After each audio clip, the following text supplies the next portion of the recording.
পরে এসেছি। তো সবচেয়ে বড় যে হীরক রাজার থালি, ওই থালিটা নিয়েছি। সেই থালিতে কী কী আছে তোমাদেরকে একবার দেখো।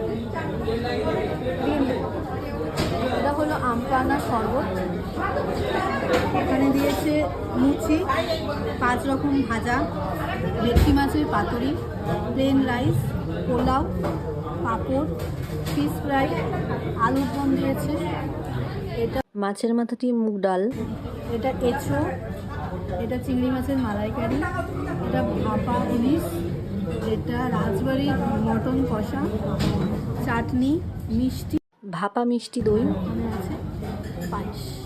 এটা হলো হীরক রাজার থালি, ওদের মেনুর মধ্যে এটাই সবচেয়ে বড় থালি।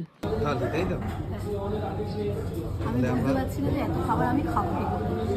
এই গোটা থালিটির দাম পড়েছিল 1500 টাকা, আর আমরা এক্সট্রা একটা আম পান্নার শরবত নিয়েছিলাম। সব মিলিয়ে আমাদের পড়েছিল 1731 টাকা উইথ জিএসটি।